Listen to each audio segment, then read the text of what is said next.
안녕하세요. 글마담기로 삶 인사드립니다. 오늘 읽어드릴 작품은 김정태의 수필집 밥과 똥을 생각하며의 대표작인데요. 이 작품은 월간 수필과 비평에서 다시 읽는 이달의 문제작으로 선정되기도 했습니다. 좋은 시간 되시고요. 좋아요, 구독은 사랑입니다. 밥과 똥을 생각하며 김정태. 개별적인 밥에서 똥에 이르는 길은 어둡고 험난하다. 때로는 그 여정이 심란하고 조급하다. 지금보다 훨씬 젊은 시절의 한때 먹구름처럼 스멀스멀 다가오던 삶이 어느 순간부터 거덜난 것이 점점 확실해졌다. 이럴 때일수록 정신을 바짝 차려야 되는데 별 수 없이 해가 지기를 기다려 술을 마시게 된다. 짜증과 분노, 배신과 원망, 미움이 뒤범벅이 되던 시절이다.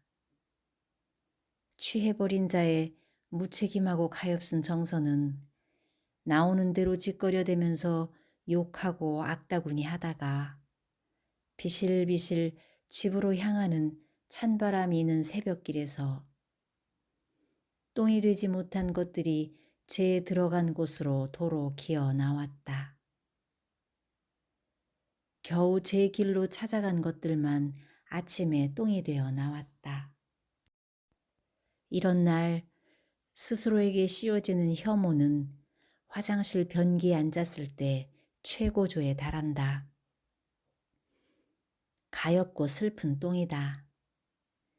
앉아서 마시던 장소도 가물거리고 마구 짓거렸던 말들도 덜 썩은 채로 똥 속에 섞여서 가늘고 무기력하게 나온다. 참으로 남루하기 이를 데 없는 똥이다. 한 끼 식사로 어린아이 똥을 맛있게 먹던 개도 이제는 없지만 개 입맛에도 맞지 않을 똥이다. 이런 똥은 더 이상 돼지도 받아주길 거절한다.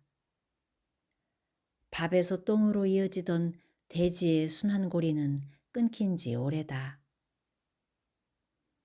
그 시절 밥을 넘기며 눈물겨웠다.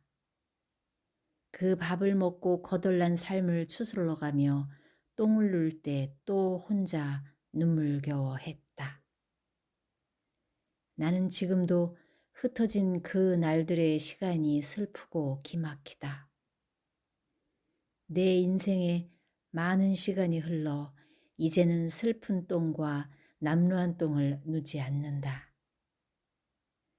나이를 먹어가며 날뛰고 공격적인 나의 똥도 안정을 되찾아갔고 삶의 영원성 앞에 경건을 회복한 듯 싶다.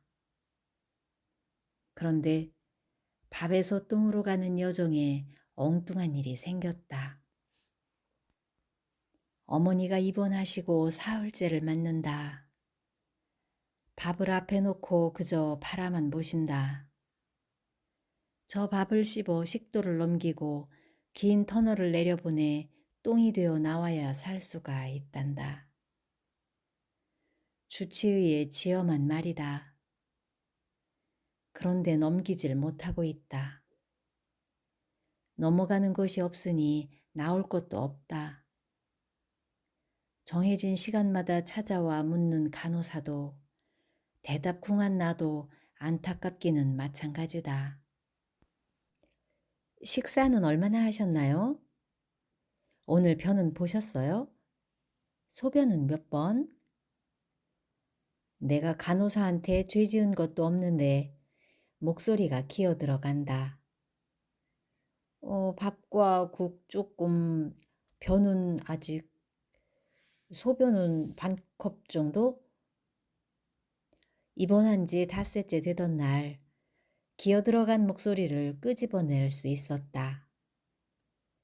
변을 조금, 변을 보면 물을 내리지 말고 말해달라는 담당 간호사의 당부가 있었다.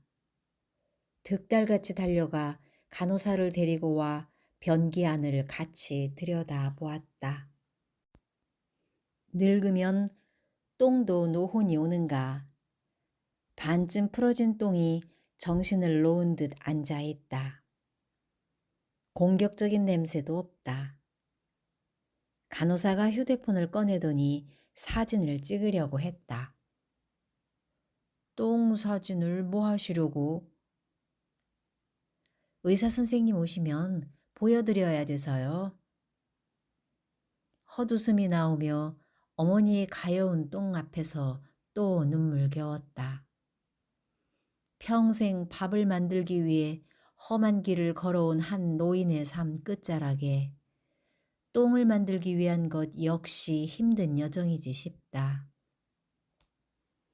힘겨웠지만 순결한 노동의 대가로 자식을 위해 밥을 만들었다면 그 자식에게 보일 수밖에 없는 힘겨워하는 똥도 순결하기는 마찬가지 아닐까 하는 생각을 해보는 것이다.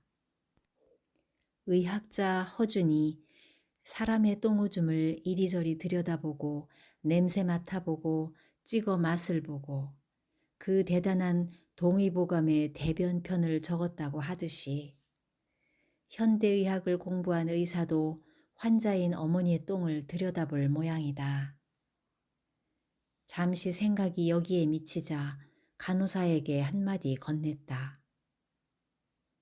색깔 좋고 예쁘게 찍어주세요. 모든 똥 중에서 최상위의 포식자인 인간의 똥이 가장 더럽고 구리다라는 어느 동물학자의 연구 결과를 책에서 보고 많이 놀랐다. 내 짧은 소견으로도 맞는 말인 것 같기 때문이다. 어려서부터 시골에 살며 소는 늘 접해본 동물이다. 유년 시절에 만나던 소똥은 냄새가 나지 않았다. 그때의 대부분 소들은 들과 산에서 나는 것들만 먹고 살았다. 풀을 많이 먹는 여름의 소똥에서는 풀냄새가 배어 있었다. 겨울의 소들은 마른 풀을 먹어서 그런지 여름 것보다 질지 않고 포근하게 느껴졌다. 마른 소똥은 오븐에서 방금 구워낸 빵 같고 수처럼 불을 한번 붙여놓으면 꺼지지 않고 잘 탔다. 벼그루터기 툭툭 삐져나온 겨울론의 얼음판에서 놀다가 발이 시려오면 밭둑이나 야산 아래에서 소똥을 주워 모아 불을 지폈다. 후후 불며 대중 없이 불장난을 하다가 설핏한 저녁 노을에 화들짝 놀랐다.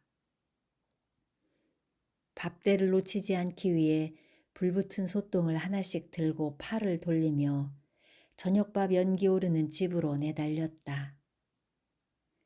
내 정서의 바탕에 자리 잡은 이런 풍경은 유년의 아름다움 중 상위권에 속한다. 지금의 대량 축사에서 키우는 소들의 똥은 그 지독한 냄새가 공격적이다. 그들은 인간이 만든 사료를 먹고 똥을 눈다.